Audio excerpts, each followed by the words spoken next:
enjoy. I'm going to read a little bit from my second book, Huracan, which is a story of a Jamaican woman sort of in her 30s. She's been taken away from Jamaica by her parents, and she's lived for about 15 years in the US, and she feels rootless. She decides she wants to find her place, and she's pretty sure it's not the US, but she's not sure it's Jamaica, because although she's had her childhood there, you know, she's not sure if she can really make a life there. She's estranged from her father, and her mother has died. So she decides to go home to see if Jamaica is really her place in the world. And while she's there, she begins to uncover stories about her family's history. So she learns a bit about two ancestors, one a Baptist missionary, based on my own great-grandfather, who, John McCaulay, was really a Baptist missionary.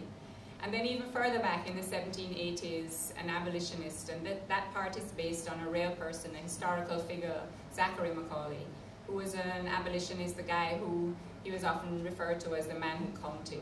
And he was the first person to start supplying statistics of the amount of people who died because of the Atlantic slave trade.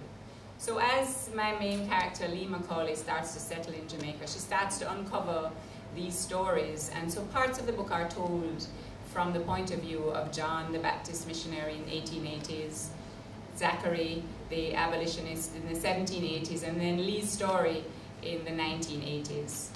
And I'm going to read right from the beginning of the book, when she first arrives home, a little bit from Lee, and then I'm going to read a little piece from John when he also first arrives in Jamaica. So we're going to start in 1986.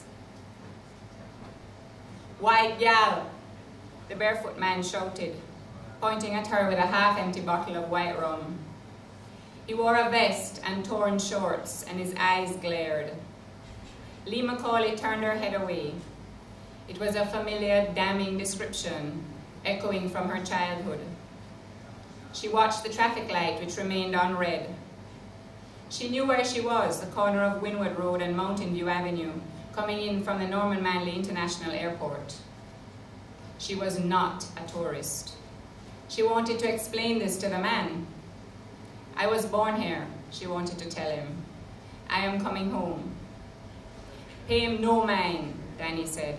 "Him don't know any better." They had just met.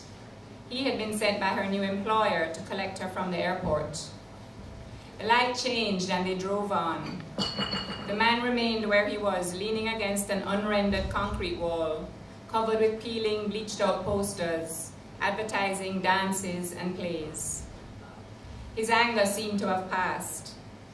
He tipped the bottle of white rum to his head, and Lee could see his throat muscles working. How to describe him? Poor man, sufferer, black man, rumhead, butto, Jamaican man? Her arrival had passed so quickly, the aeroplane descending through cloud, jerking and swaying, the passengers gasping in fear and surprise. Her seatmate had been wearing 3 hats, one on top of the other, and he had prayed loudly, repetitively, "Father God, do me beg you, take us down safe, take we down safe, do me beg you, do." Then the plane landing and the people clapping, the flight attendant welcoming returning Jamaicans, the good-humored tussle to get hand luggage, people standing too close in the aisles, and the moment when the aircraft doors swung open and sunshine fell into the cabin. And then she was standing at the top of the boarding stairs, wanting to pause, to take it all in. The smell of the salty, dense air of the Palisadoes spit, the long grass waving, bleached at the ends, on the overgrown verges beside the runway, where, she imagined, animals might wander over to graze. Above it all, the blue mountains behind Kingston. But the people behind her pushed and murmured and kissed their teeth, so she had to go down the stairs. Then she was inside the terminal building in the long lines. The immigration officer stamped her Jamaican passport without comment, and the customs officer was bored by her duffel and backpack. And then she was outside in the heat, where noisy crowds pressed the barriers lining the walkway. This is a black country, she had thought, involuntarily, and was immediately irritated at herself. But her eyes sought and found the only pale face in the crowd, a middle-aged man standing behind the rows of people looking over their heads. She'd walked towards him, but another man on the wrong side of the barriers reached for her bag and barred her way. "Taxi, miss?" he said. "No, thank you." "Me carry your bag," he said, tugging at her duffel. He was a big man and his forced grin showed missing teeth. "No, thank you," she said more emphatically.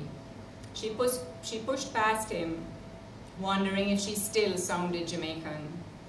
Americans had always been confused by her fair skin and Jamaican accent. Perhaps her accent had been watered down by the years away, although Jamaican voices were still what sounded normal to her. "I don't have an accent," she was fond of telling those who commented on her manner of speech. "You have an accent."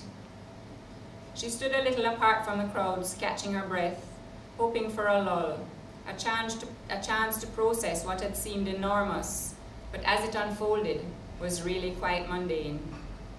A woman returns to the island of her birth after her estranged mother's death. She has been away for 15 years. She has taken a job in Kingston. It was a simple narrative. No one else approached her, and she felt conspicuous, as if a circle had been drawn around her that no one would cross, as if she were a teenager at a party, waiting to be asked to dance. The letter had said she would be met. Other people were being met. Greetings were shouted, luggage was piled up on the sidewalk, taxis and minivans pulled up, loaded, and drove away. She fumbled in her pocket for the address of the place she would be staying with the Libby family, the letter had said. Perhaps she would have to find her own way there. She could no longer see the white man. Then her eye caught a cardboard sign that seemed to have her name. It had been written in ballpoint pen and was barely legible. She went closer to make sure. Yes, it was her name. A lithe young man wearing a worn white shirt tucked into khaki trousers held the sign. He was looking beyond her at the porters and passengers coming from customs. "Hello," she said, "I'm Lee McCaulay." "Miss," the man said, still looking behind her. "I'm the person you've come to meet. I'm Lee." He stared at her then. "You've come to Kingston Refuge?" he said. "Yes." "Miss McCall?" "McCaulay," she said, "but Lee is fine." "For Kingston Refuge?" "Yes, for Kingston Refuge. Lee McCaulay." Why was he doubting who she was? "I was told I would be met," she said, and the word sounded wrong, imperious. "Me did think you." Then she understood. He had been told she was a returning Jamaican, and he expected a black woman.